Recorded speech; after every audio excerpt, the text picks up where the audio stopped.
A very happy teachers day आप सबको। गुरु ही एक ऐसा इंसान है जो सही राह दिखाता है और हमारे गुरु ने हमें यहाँ तक पहुँचने में मदद की।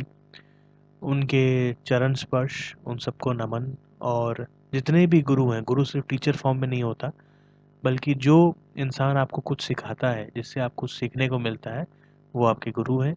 तो आज टीचर्स डे के मौके पे मैं आज ये वीडियो बनाने जा रहा हूँ, मायोसिस इंटरफेस। कोई स्पेशल वीडियो नहीं है, सब्जेक्ट वीडियो ही है। तो मायोसिस का मैंने इंट्रोडक्शन आप लोग के लिए अपलोड कर दिया है। आपको पता है ये मायोसिस जो वर्ड आप सामने देख रहे हैं, कुछ कोई लोग उसको बोलते हैं, सॉरी, कोई लोग बोलते हैं इसको मियोसिस, कोई बोलते हैं मेयोसिस, कोई बोलते हैं मायोसिस। तो तीनों टर्म अपने आप में ठीक ही हैं। अलग अलग सेक्शन रीजन में अलग अलग ये यूज़ किया जाता है प्रोनाउंसिएशन। तो मैं मायोसिस बोलता हूँ, आप चाहे तो मियोसिस भी बोल सकते हैं। इसका मैं बेसिक वीडियो अपलोड कर चुका हूँ। ये बेसिक वीडियो जो अपलोड किया हूँ, पहले वो देखिएगा, उसके बाद ये वाला वीडियो देखिएगा, वरना आप ये वाला वीडियो समझ नहीं पाएंगे। बेसिक वीडियो समझना बहुत ज़रूरी है। तो चले मायोसिस शुरू करें बिना टाइम वेस्ट किए।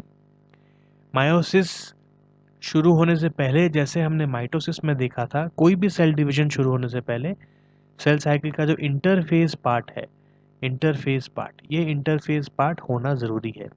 इंटरफेस पार्ट के 3 स्टेजेस हैं, G1, S, G2 stage.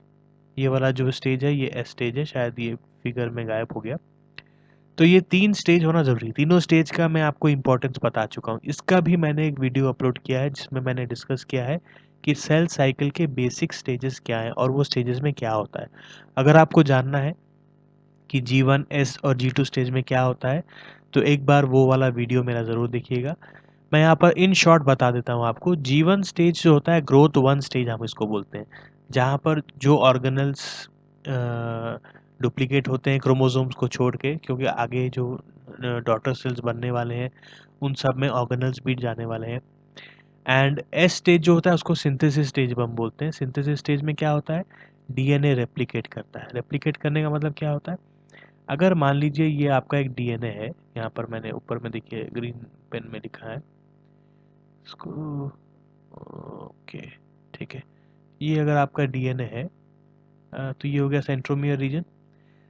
Undivided DNA, ये जो डीएनए है, ये जो क्रोमोसोम है, ये डिवाइड नहीं हुआ है, this is not divided.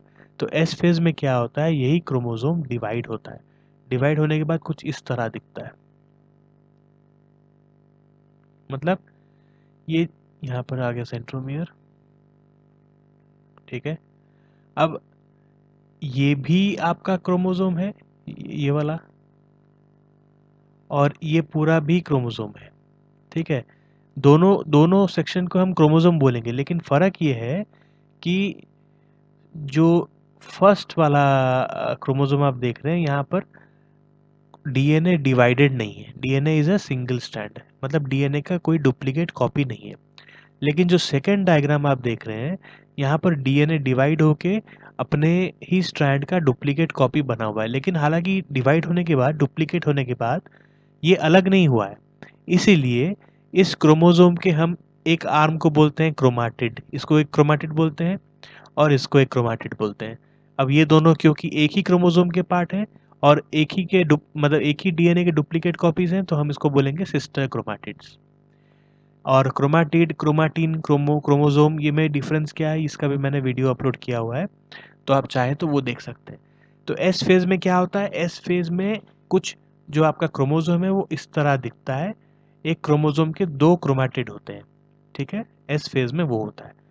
G2 phase में क्या होता है, G2 फेज, ग्रोथ 2 फेज, जहाँ पर अगर मान लीजिए कुछ एरर हो गया है आपका डुप्लीकेशन या डीएनए रेप्लिकेशन के समय, वो एरर को रेक्टिफाई किया जाता है और नेसेसरी एंजाइम्स प्रोड्यूस किया जाता है, जो आगे का जो सेल डिवीजन है मायोसिस का, उसमें ज़रूरत पड़ेगा।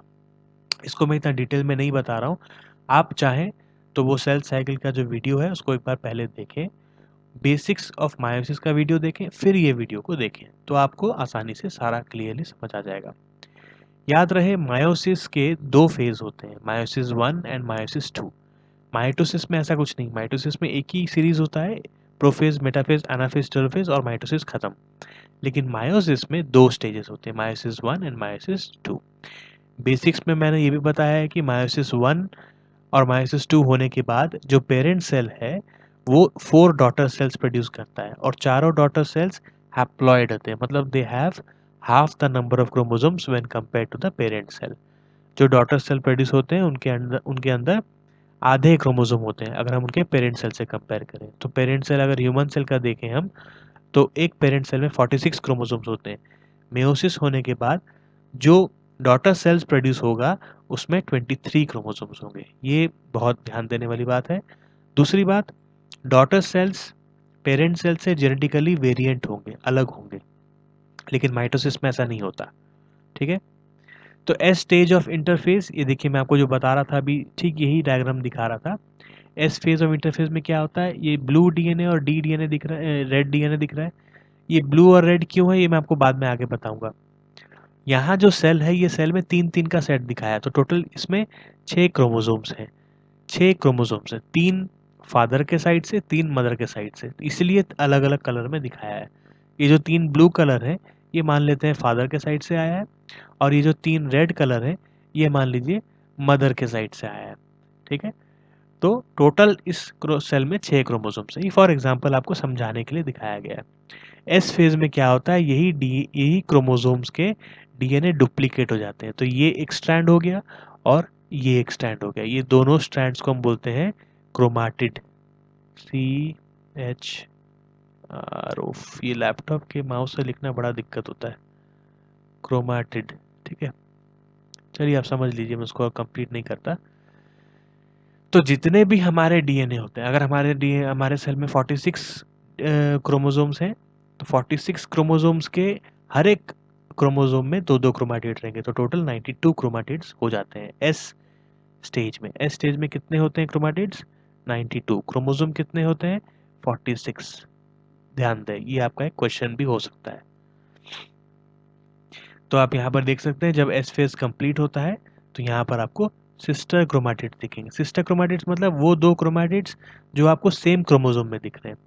मान लीजिए अगर आप ये क्रोमाटिड को देखें, रेड कलर वाला क्रोमाटिड, और एक ये क्रोमाटिड, ये दोनों को हम बोलेंगे नॉन सिस्टर क्रोमाटिड। क्यों, क्योंकि दोनों अलग अलग क्रोमोसोम्स के पार्ट हैं। अगर एक ही क्रोमोसोम के 2 क्रोमाटिड होंगे तो उसको आप बोलेंगे सिस्टर क्रोमाटिड्स। क्लियर है। तो एस फेज में ये होता है, डीएनए डुप्लीकेट होके क्रोमाटिड्स बन के रहता है, अलग नहीं हुआ रहता। डुप्लीकेटेड डीएनए अलग नहीं हुआ रहता, अलग होने का आगे मैं आपको बताऊंगा, तभी तो मियोसिस होगा, ये प्रोसेस इसीलिए तो बनाया गया है। तो मेयोसिस वन में क्या होता है, मेयोसिस वन में 4 स्टेज होते हैं, प्रोफेज 1, मेटाफेज 1, एनामफेज 1 एंड टीलोफेज 1। लेकिन प्रोफेज 1 में एक खासियत है, ये जो हमारा जेनेटिक वेरिएशन आता है जिसमें कि हम अपने पेरेंट्स से अलग दिखते हैं, ये कुछ ऐसा होता है प्रोफेज 1 में जिसकी वजह से जेनेटिक वेरिएशन होता है। वो क्या होता है वो हम देखेंगे अभी। तो प्रोफेज 1 के कुछ सब स्टेजेस हैं। सबसे पहला स्टेज क्या है, लेप्टोटीन। फिर सेकेंड स्टेज है जाइगोटीन, थर्ड स्टेज है पैकेटीन, फोर्थ स्टेज को हम बोलते हैं डिप्लोटीन, और फिफ्थ स्टेज को हम बोलते हैं डाइकाइनेसिस। तो ये टोटल सब स्टेजेस हैं जो आपको प्रोफेज 1 में देखने को मिलते हैं। आपको और कहीं भी ऐसा सब स्टेजेस नहीं देखने को मिलेगा, ना माइटोसिस में, ना मायोसिस 2 में, ना कहीं पे, सिर्फ ओनली प्रोफेज 1 में। इसकी खासियत क्या है, ये जब मैं आपको डायग्राम दिखाऊंगा तो आपको समझ आएगा। फिलहाल आप देखिए, ये जो सीरीज है, leptotene, zygotene, pachytene, diplotene, diakinesis, ये एक ऑर्डर में सीरीज है। लेप्टोटीन होगा उसके बाद ही जाइगोटीन होता है, उसके बाद ही पैकेटीन, उसके बाद बाकी 2 स्टेजेस होते हैं। तो ये सीरीज आपको याद रखना जरूरी है, किसके बाद कौन सा सीरीज आता है। तो एक मैंने यहाँ पर आपको इससे पहले वीडियो जो बेसिक अपलोड किया था उसमें मैं ये सेंटेंस आपको दिखाया था, let zero be placed after decimal.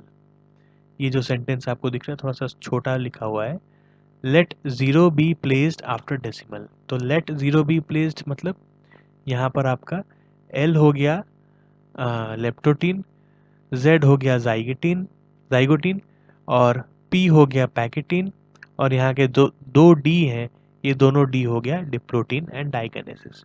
तो अगर आप ये स्टेटमेंट याद रख लेंगे आपको ये सीरीज भी याद हो जाएगा। लेप्टोटीन में क्या होता है, यहाँ पर सिर्फ हम टेक्स्ट देख लेते हैं उसके बाद डायग्राम देखेंगे। लेप्टोटीन में क्रोमोसोम्स कंडेंस होना चालू होते हैं, ठीक है, कंडेंस होना चालू होते हैं, इंपॉर्टेंट ध्यान रखिएगा। जब डाइकाइनेसिस होता है तब क्रोमोसोम का कंडेंसेशन कंप्लीट होता है। अलग पेन से दिखाता हूँ मैं यहाँ पर। हाँ, जब डाइकाइनेसिस होता है तो क्रोमोसोम का ये देखिए कंडेंसेशन कंप्लीट हो रहा है।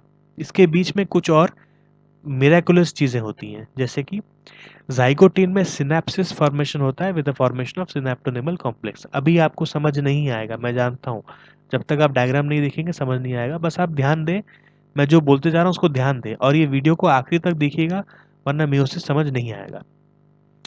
पैकेटीन में होता है क्रॉसिंग ओवर, इसी की वजह से मैं अपने पापा की तरह नहीं दिखता हूँ, मुझ में थोड़ा डिफरेंस आया है। इसी की वजह से मैं अपनी मम्मी की तरह नहीं दिखता हूँ, मुझे थोड़ा डिफरेंस आया है। इसी की वजह से हम एक दूसरे से अलग दिखते हैं, जेनेटिक वेरिएशन आता है इसी की वजह से। मेयोसिस में जो डॉटर सेल्स में जेनेटिक वेरिएशन आता है इसी की वजह से आता है, क्रॉसिंग ओवर की वजह से, याद रखिएगा। Diplotene, homologous chromosomes start separating. Homologous chromosome क्या है, होमोजाइगस क्या है, ये वर्ड में बहुत डिफरेंस आता है। तो मेरा जो बेसिक कॉन्सेप्ट का प्लेलिस्ट है उसमें मैं होमोलोगस होमोजाइगस का भी अपलोड करूंगा आने वाले दिनों में, मे बी इन वीक और 2, तो वो आपको क्लियर हो जाएगा। फिलहाल हम देखते हैं लेप्टोटीन में होता क्या है। Let's see the diagram. Clear है प्रोफेज 1 में लेप्टोटीन। अब लेप्टोटीन के डायग्राम में देखते हैं क्या होता है। ये देखिए, हमने 3 3 6 सेल्स का एग्जांपल लिया था। 3 ब्लू वाले सेल्स जो फादर, सॉरी सेल्स बोल रहा हूँ, क्रोमोसोम्स। हमने 6 क्रोमोसोम्स का एग्जांपल लिया था। 3 ब्लू क्रोमोसोम्स जो फादर के साइड से हैं, क्रोमोसोम 1 2 एंड 3, और 3 रेड पिंक कलर क्रोमोसोम्स जो मदर के साइड से हैं। मैं ये मदर के साइड से फादर के साइड से क्यों बोल रहा हूँ, क्योंकि हमारा जब निर्माण होता है, हम जब एक जाइगोट फॉर्म में होते हैं, हम लोग बनते कैसे, हम लोग बेसिकली हमारे जो पेरेंट्स हैं उनके गैमेट से बनते हैं। फादर के स्पर्म सेल्स, मदर के एग सेल्स जब फ्यूज करते हैं तब एक फर्टिलाइजेशन प्रोसेस होता है जिसकी वजह से जाइगोट होता है, और वो जाइगोट फर्दर डेवलपमेंट करके बेबी का निर्माण होता है। तो हम सब वैसे ही बने हैं, ठीक है। तो हमारे अंदर जो 23 पेयर्स ऑफ क्रोमोसोम्स हैं उसमें से एक पेयर है फादर के साइड से, एक पेयर है मदर के साइड से। क्लियर है। अच्छा, लेप्टोटीन में क्या होता है, मैंने कहा था आपको कंडेंसेशन शुरू होता है। ये जो कंडेंसेशन है लेप्टोटीन, क्रोमोसोम्स का जो कंडेंसेशन है, क्रोमोसोम्स थोड़ा और आसपास आ जाते हैं, थोड़ा सा इस तरह, ये जो दिख रहा है आपको इतना बड़ा फिगर, ये थोड़ा सा कलर चेंज कर लेते हैं इसका हम। हाँ, ठीक है। तो ये कंडेंसेशन होता है यहाँ पे। सेंट्रोमियर के ऊपर में आप देख रहे हैं ये वाला पोर्शन, देख रहे हैं ये वाला पोर्शन, इसको हम बोलते हैं it is a patch of protein present on centromere. इस पैच ऑफ प्रोटीन को हम बोलते हैं काइनेटोकोर, और यही काइनेटोकोर प्रोटीन में ये जो स्पिंडल फाइबर्स हैं ये आके जुड़ते हैं। जब मायोसिस या माइटोसिस प्रोसेस होता है, सेल डिवीजन प्रोसेस, तब ये आके जुड़ते हैं। अब ये क्रोमोसोम में आप देखिए सिस्टर क्रोमैटिड्स आपको दिख रहा है, सिस्टर क्रोमैटिड्स दिख रहा है। सिस्टर क्रोमैटिड्स क्यों बोला गया, क्योंकि ये जो 2 क्रोमैटिड्स हैं ये एक ही क्रोमोसोम का पार्ट है। तो हम डिस्कस कर रहे थे ये प्रोफेज 1 में क्रोमोसोम्स सिस्टर क्रोमैटिड्स बनाते हैं। ये देखिए, ये जो क्रोमोसोम है इसके 2 सिस्टर क्रोमैटिड्स होते हैं, ठीक है। क्रोमैटिड्स क्या है, नथिंग बट डुप्लीकेटेड डीएनए, एक डीएनए की डुप्लीकेटेड फॉर्म है जो एस फेज में, सिंथेसिस फेज में हो चुका होता है, और यहाँ पर क्रोमोसोम्स कंडेंस होना चालू होते हैं, this is the leptotene stage, और ये सेंट्रियोल्स डुप्लीकेट होके दूसरे पोलर एंड्स में मूवमेंट करना चालू कर लेते हैं। तो ये लेप्टोटीन स्टेज में होता है। सिस्टर क्रोमैटिड्स, आई होप आप लोग क्लियर हैं, ठीक है। चलिए नेक्स्ट स्टेज चलते हैं, जाइगोटीन। जाइगोटीन स्टेज में क्या होता है, होमोलोगस क्रोमोसोम पास पास आते हैं। अब ये होमोलोगस क्रोमोसोम क्या है, देखिए यहाँ पर 6 क्रोमोसोम दिख रहे हैं, chromosome number 1, chromosome number 2 and chromosome number 3 from father side. और मैं अगर यही मार्क करना चाहूँ मदर का, तो chromosome number 1, chromosome number 2 and chromosome number 3 of mother's side, ठीक है। तो जो क्रोमोसोम नंबर 1 है मदर के साइड सा, और क्रोमोसोम नंबर 1 जो फादर के साइड का है, इसको हम बोलते हैं होमोलोगस क्रोमोसोम्स। होमोलोगस का मतलब क्या, होमो मतलब सेम, सिमिलर, लोगस मतलब स्ट्रक्चर। तो जो क्रोमोसोम्स सिमिलर इन स्ट्रक्चर हैं वो होमोलोगस क्रोमोसोम्स हैं। मेनली क्रोमोसोम नंबर 1 जो हमारा काउंटिंग किया गया है कैरियोटाइप में, chromosome number 1 of father and mother are homologous chromosome, chromosome number 2 of father and mother side are homologous chromosomes, homologous chromosome number 3 father and mother side का अगर हम मिलाएं तो देखेंगे हम उसमें स्ट्रक्चर में सिमिलरिटीज़ है, जीन प्लेसमेंट में सिमिलरिटीज़ है, जीन लोकस में सिमिलरिटीज़ है, तो काफ़ी सारी सिमिलरिटीज़ देखी जाती है। इसलिए हम इसको कभी कभी बोलते हैं कि हमारे सेल्स में 23 पेयर्स ऑफ क्रोमोसोम है, तो ये एक पेयर है, एक होमोलोगस पेयर, इसको हम बोलते हैं एक होमोलोगस पेयर। अब ये होमोलोगस पेयर क्या होते हैं, जाइगोटीन स्टेज में पास पास आ जाते हैं। ये देखिए जाइगोटीन स्टेज में पास पास आ गया, इसी को हम बोलते हैं सिनेप्सिस फॉर्मेशन। ये जो कॉम्प्लेक्स फॉर्मेशन हुआ, इस कॉम्प्लेक्स को हम क्या बोलते हैं, सिनेप्टोनेमल कॉम्प्लेक्स। मैं आपको दिखाता हूँ नाम फिर से। ये देखिए मैंने बताया था ना सिनेप्सिस, यहाँ पर जाइगोटीन सिनेप्सिस शुरू होता है। सिनेप्सिस होना मतलब क्या, होमोलोगस क्रोमोसोम्स पास पास आके एक तरह का उनके पास एक जंक्शन टाइप का बनता है, जो उनके आसपास जो उन लोग एक दूसरे से बॉन्डेड होके रहते हैं, अलग नहीं होते हैं फॉर सम टाइम, ठीक है, उसी को हम बोलते हैं सिनेप्सिस। और ये जो कॉम्प्लेक्स फॉर्मेशन होता है, इसी कॉम्प्लेक्स को हम बोलते हैं सिनेप्टोनेमल कॉम्प्लेक्स। क्या बोलते हैं, सिनेप्टोनेमल कॉम्प्लेक्स।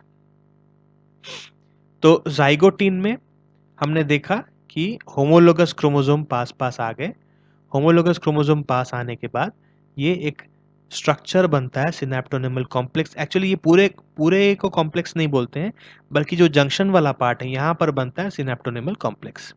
ये पूरे जो जुड़ने के बाद जो एक ग्रुप बना, इसको हम बोलते हैं टेट्राड।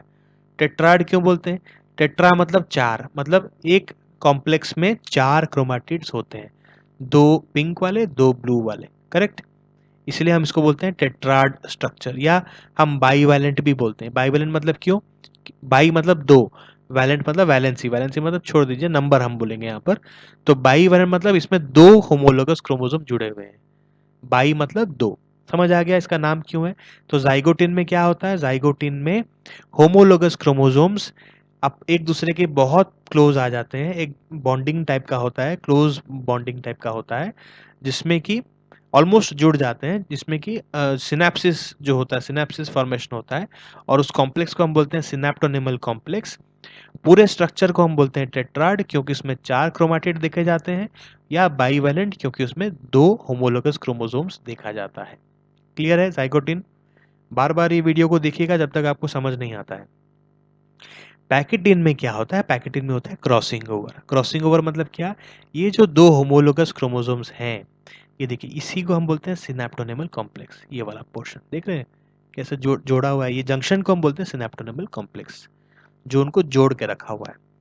अच्छा, क्रॉसिंग ओवर की मैं बात कर रहा था। क्रॉसिंग ओवर में क्या होता है, a part of father's DNA, not father's exactly, जो फादर के साइड से आया है उस डीएनए की बात कर रहा हूं मैं। So a part of this chromosome number 1 is exchanged with a part of this chromosome number 1। तो यहाँ पर देखिए एक्सचेंज हो रहा है, क्रॉसिंग ओवर हो रहा है। ये क्रॉसिंग ओवर होने की वजह से जीन एक्सचेंज हो रहे हैं, जिसकी वजह से जो आने वाले डॉटर सेल्स हैं उनमें वेरिएशन आता है। इसलिए वो उनमें उनके कैरेक्टरिस्टिक फीचर्स में वेरिएशन आता है, इसलिए वो अपने फादर और पेरेंट्स के कुछ ही कैरेक्टरिस्टिक ले पाते हैं, हूबहू सेम टू सेम नहीं हो पाते हैं। समझ आया, बहुत बड़ी चीज़ है ये। प्रोफेज 1 के पैकेटिन स्टेज में क्रॉसिंग ओवर देखा जाता है, पहला क्वेश्चन। दूसरा क्वेश्चन, मतलब ऐसा पहला क्वेश्चन आपको आ सकता है कि कौन से स्टेज में क्रॉसिंग ओवर देखा जाता है। Prophase 1 pachytene. जो मल्टीपल चॉइस वाले क्वेश्चंस हैं, जो नीट वाले हैं, वो भी आपको इसी में ही आएंगे। दूसरा टाइप का क्वेश्चन आ सकता है, सिनेप्सिस या सिनेप्टोनेमल कॉम्प्लेक्स कौन से स्टेज में फॉर्मेशन होता है, आपको पता है। तीसरा आता है, हमारे अंदर जेनेटिक वेरिएशन देखा गया है, जो जेनेटिक वेरिएशन होता है वो कौन से स्टेज में देखा जाता है और किसकी वजह से देखा जाता है। प्रोफेज 1 पैकेटिन स्टेज में देखा जाता है और क्रॉसिंग ओवर की वजह से देखा जाता है। क्रॉसिंग ओवर में किसके बीच एक्सचेंज होता है, दो होमोलोगस क्रोमोसोम्स के बीच एक्सचेंज होता है, ठीक है। तो आर्म्स या chromatids of between two homologous chromosomes, ये क्रॉसिंग ओवर होता है, जिसकी वजह से जीन एक्सचेंज होते हैं। क्लियर आ गया, समझ आ गया। ये क्रॉसिंग ओवर आपको तीनों पेयर में दिख रहा है, यहाँ देखिए, यहाँ भी हुआ है क्रॉसिंग ओवर, यहाँ भी हुआ है और यहाँ भी हुआ है। तो क्रॉसिंग ओवर सिर्फ एक होमोलोगस पेयर में नहीं होता, जितने भी होमोलोगस पेयर होते हैं सब में होता है। और हमारे अंदर कितने होमोलोगस पेयर हैं, 23 पेयर्स ऑफ क्रोमोसोम्स, 22 बोलेंगे एग्जैक्टली, बाकी दो तो वो हैं सेक्स क्रोमोसोम्स हैं XX या XY, ठीक है? तो ये होता है प्रोफेज 1 का पैकेटिंग, जहाँ पर हम क्रॉसिंग ओवर देखने को मिलता है, जिसकी वजह से जेनेटिकली वेरिएंट सेल्स फॉर्मेशन होते हैं। डिप्लोटिन में क्या होता है? डिप्लोटिन में क्रॉसिंग ओवर खत्म हो जाता है, होमोलोगस क्रोमोसोम्स आस्ते-आस्ते सेपरेट होना चालू होते हैं, आस्ते-आस्ते सेपरेट होना चालू होते हैं, ठीक है? और डाइकाइनेसिस में क्या होता है? डाइकाइनेसिस में ये पूरा कंडेंस हो जाते हैं और सॉरी, यहाँ पर डिप्लोटिन में मैंने गलत बोला, डिप्लोटिन में ये अलग नहीं होते हैं, क्रॉसिंग ओवर कंप्लीट हो जाता है। तो ये चीज़ है, क्रॉसिंग ओवर कंप्लीट हो जाता है, सॉरी। एंड डाइकाइनेसिस में ये जो टेट्राड्स हैं, ये टेट्राड्स अब क्या करते हैं, आस्ते-आस्ते मूवमेंट चालू करते हैं ताकि सेल के बीच में आ सके, मतलब इक्वेटर रीजन में आ सके, ताकि मेटाफेज़ 1 शुरू हो सके। प्रोफेज़ 1 के डाइकाइनेसिस में और क्या होता है? न्यूक्लियर एनवेलप जो है वो डिसइंटीग्रेट हो जाता है, वो डिसॉल्व हो जाता है। तो न्यूक्लियर के अंदर जो भी है कॉन्स्टिट्यूएंट्स वो रिलीज़ हो जाते हैं। ये क्रोमोसोम्स, ये टेट्राड स्ट्रक्चर्स या बाइवेलेंट स्ट्रक्चर्स रिलीज़ हो जाते हैं इन द साइटोप्लाज्म। और सेंट्रियोल तो आपको दिख ही रहा है, वो अपोजिट पोल्स में मूवमेंट करना चालू कर रहे हैं। जैसे ही अपोजिट पोल्स में आ जाएँगे, ये तीनों ये तीनों लाइन पे आ जाएँगे एक इक्वेटर रीजन में, तब मेटाफेज़ 1 चालू हो जाएगा। प्रोफेज़ 1 खत्म हो गया, अभी देखते हैं मेटाफेज़ 1। लेकिन इससे पहले मैं आपको यहाँ बता दूँ, ये जो मेटाफेज़ 1 में यहाँ पर देखिए, ये जो आ रहा है मेटाफेज़ 1, ये देख रहे हैं मेटाफेज़ 1 में स्पिंडल फाइबर्स आके जुड़ रहे हैं, राइट? ये कहाँ जुड़ते हैं और माइटोसिस और मायोसिस स्टेज में कहाँ जुड़ते हैं, ये जानना बहुत ज़रूरी है। बहुत बच्चे इसमें कन्फ्यूज़ होते हैं। जो माइटोसिस वाला स्टेज है, वहाँ पर हमारा कोई होमोलोगस पेयरिंग नहीं होता है क्रोमोसोम का।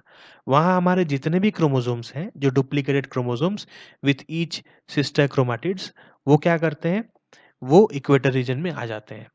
आपको याद है, ये जो होमोलोगस पेयरिंग है, ये कहीं आपको माइटोसिस में देखने को नहीं मिला था, राइट? माइटोसिस में तो कुछ इस तरह का ही स्ट्रक्चर मिलता है आपको, जिसमें कि एक ही क्रोमोसोम है और उसके 2 क्रोमैटिड्स दिखते हैं आपको। तो जो स्पिंडल फाइबर है, वो जब आके बाइंड करता है, तो वो ईच क्रोमैटिड के ऊपर जो प्रोटीन पैच है, काइनेटोकोर, उस पे आके बाइंड करता है, राइट? यहाँ पर बाइंड किया हुआ है और यहाँ बाइंड किया हुआ है।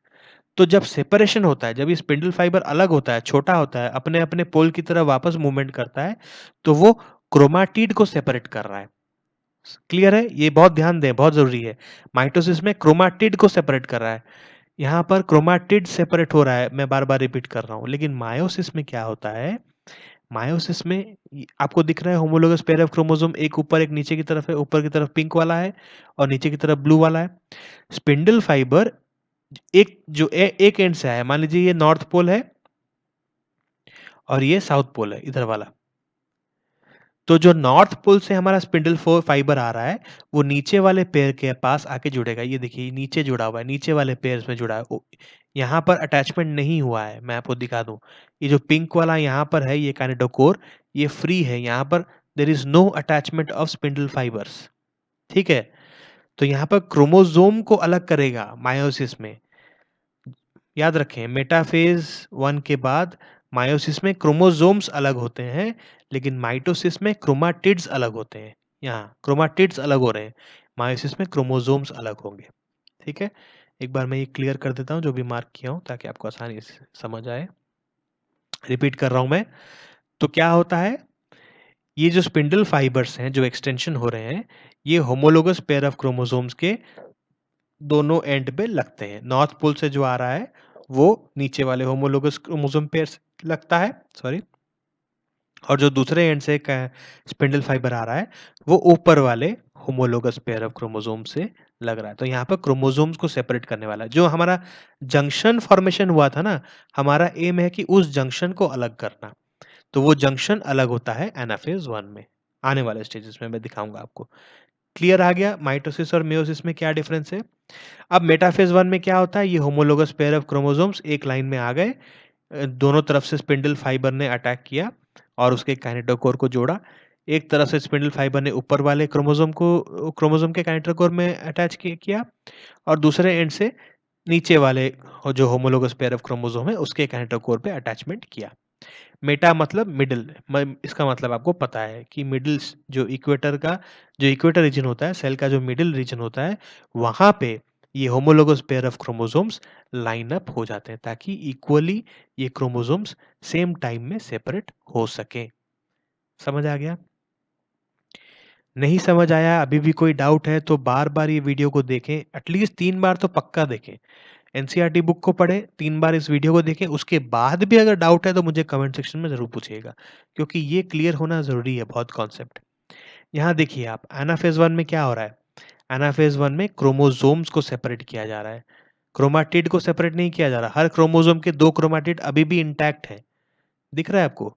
हर क्रोमोसोम का 2 क्रोमाटिड अभी भी इंटैक्ट है, तो यहाँ पर क्रोमोसोम्स को सेपरेट किया जा रहा है।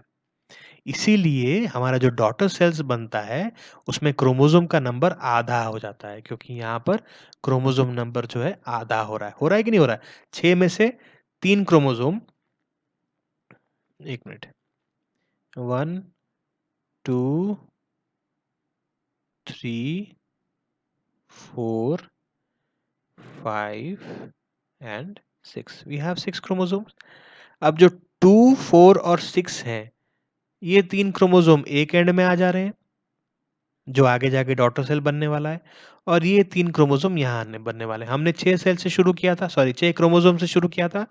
अब मायोसिस 1 के बाद जो डॉटर सेल्स बनने वाला है, उसमें ईच सेल में 3 क्रोमोसोम रहेगा। तो यहाँ पर क्रोमोसोम नंबर आधा हो गया। क्लियर है? इसलिए होता है डॉटर सेल्स में क्रोमोसोम नंबर आधा इन मायोसिस। समझ आ गया?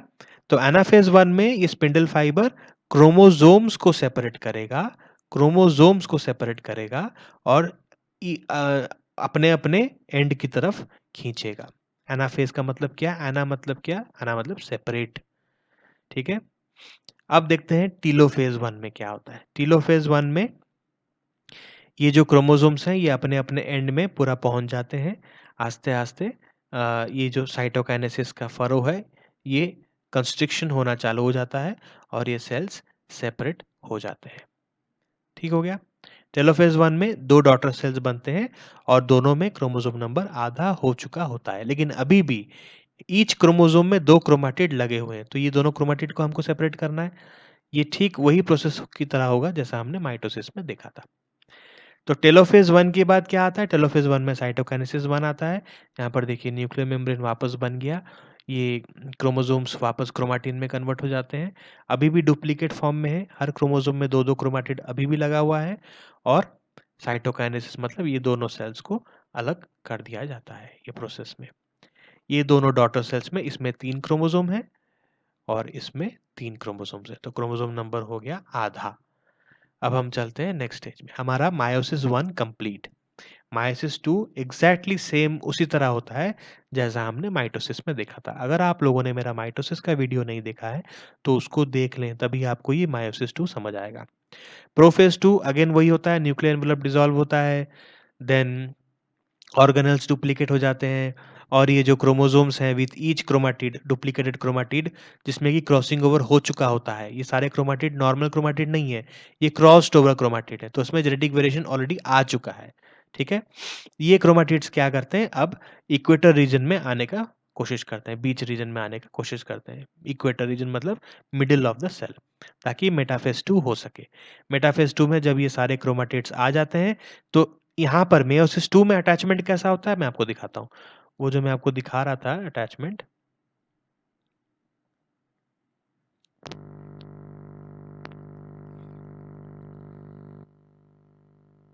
ये ये वाला अटैचमेंट जो है, ये आपको मेयोसिस 2 में दिखता है, ये वाला अटैचमेंट।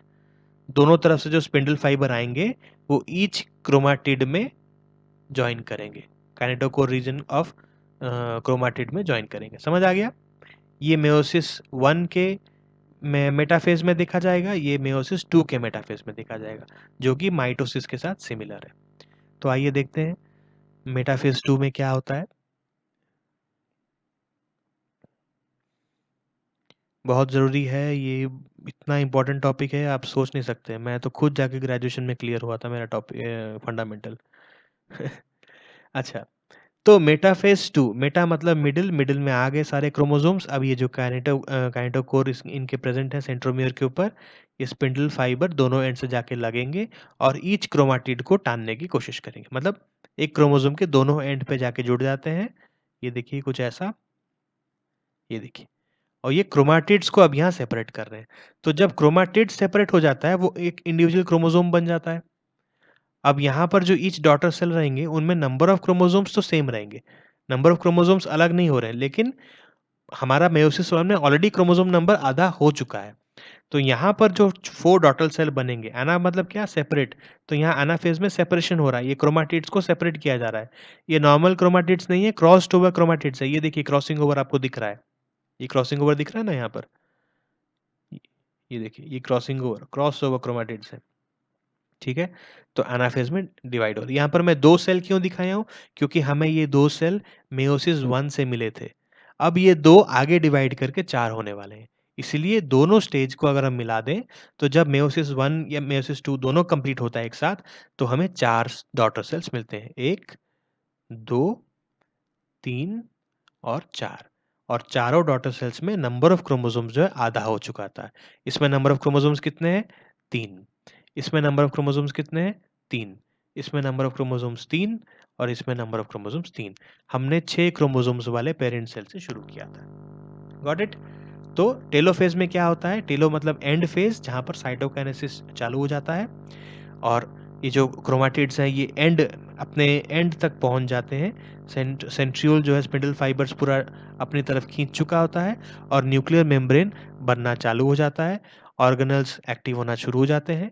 वापस nuclear envelope, nuclear plasm, nucleolus, ये सब बनना चालू हो जाता है। फाइनली साइटोकाइनेसिस होता है, जिसके बाद हमें 4 न्यू डॉटर सेल्स मिलते हैं, और 4 न्यू डॉटर सेल्स में क्रोमोसोम नंबर आधा हो चुका होता है। क्लियर है? आई होप आपको ये मायोसिस 1 और 2 का जो बहुत ही इम्पोर्टेंट टॉपिक था समझ आ गया होगा। मायोसिस 1 एंड 2 होने के बाद मेल्स में, क्योंकि मायोसिस आपको पता है रिप्रोडक्टिव सेल्स में होता है, जिसको हम जर्म सेल्स बोलते हैं, और रिप्रोडक्टिव सेल्स में मायोसिस होने के बाद हमें गैमेट्स मिलते हैं, गैमेट्स प्रोडक्शन होते हैं। वही गैमेट्स बाद में फर्टिलाइज करके एक बेबी का प्रोडक्शन होता है। तो मेल्स में स्पर्म प्रोड्यूस होता है after meiosis happening in germ cells or reproductive cells in male reproductive organ system, और फीमेल्स में एग प्रोड्यूस होता है। These are haploid cells. इसमें कितना नंबर ऑफ क्रोमोसोम्स होना चाहिए? इसमें होना चाहिए 23। एग में कितना होना चाहिए? 23, because it is a haploid cell. जब ये वापस फर्टिलाइज करेगा, तो जो नॉर्मल जाइगोट फॉर्मेशन होगा, वो जाइगोट में डिप्लॉइड क्रोमोसोम नंबर ऑटोमेटिक आ जाएगा, और ये जाइगोट जब फर्दर बेबी बनेगा, तो इसमें नॉर्मल, इसके सेल्स में नॉर्मल क्रोमोसोम नंबर रहेंगे, विच इज़ 46। समझ आया? क्लियर है? नेक्स्ट देखते हैं। ये देखिए, जो मैं आपको बस बता ही रहा था यही चीज़। Sperm haploid cell 23 number of chromosome, egg haploid cell 23 number of chromosome, fertilize करके ये क्यूट सा प्यारा सा बेबी, जो जाइगोट के फॉर्म में पहले रहता है, बाद में डेवलपमेंट होता है, एम्ब्रियो डेवलपमेंट, तब ये बनता है, और इसके सेल्स में नॉर्मल क्रोमोसोम्स वापस रिस्टोर हो जाते हैं 46। तो आधा होने का कारण यही है, क्योंकि फर्टिलाइजर में ये दोनों वापस फ्यूज करते हैं। तो ये ज़रूरी है कि मेयोसिस में जो स्पर्म सेल्स या एग सेल प्रोड्यूस हो, जो गैमेट्स प्रोड्यूस हो, उनमें क्रोमोसोम नंबर आधा ही रहे, वरना बेबी में एबनॉर्मल नंबर ऑफ क्रोमोसोम्स रहेगा। आशा करता हूँ आप सबको ये मेयोसिस का चैप्टर में कंप्लीट जो प्रोसेस मैंने स्टेज आपको दिखाया, stage by stage, meiosis 1, meiosis 2, समझ आया होगा क्लियरली। पूरा वीडियो ज़रूर देखिएगा। अभी भी अगर डाउट लग रहा है, तो एक बार ये वीडियो देखने के बाद एनसीईआरटी बुक को पढ़ना, एनसीईआरटी बुक पढ़ने के बाद या कोई भी बुक आपको पसंद है उसको पढ़ना, और इस वीडियो को दोबारा देखना। मिनिमम 2 से 3 बार ये वीडियो को देखें, तो आसानी से समझ आएगा। अगर फिर भी कहीं दिक्कत होता है, कमेंट सेक्शन में ज़रूर कमेंट करें, डाउट पूछें। I am always there for you. मैं आप सबको हेल्प करने के लिए रेडी रहूँगा। जितना आप डाउट पूछेंगे, इंटरैक्ट करेंगे मेरे साथ, उतना आपका बेसिक्स क्लियर होगा। Thank you so much. मिलेंगे एक और लेसन में, नए वीडियो लेसन में। एंड इस वीडियो को लाइक, शेयर और कमेंट करना बिल्कुल भी मत भूलिएगा। सब्सक्राइब अगर आप लोगों ने नहीं किया है, तो अभी के अभी सब्सक्राइब कर दीजिए मेरे साथ जुड़ने के लिए। Thank you, good bye.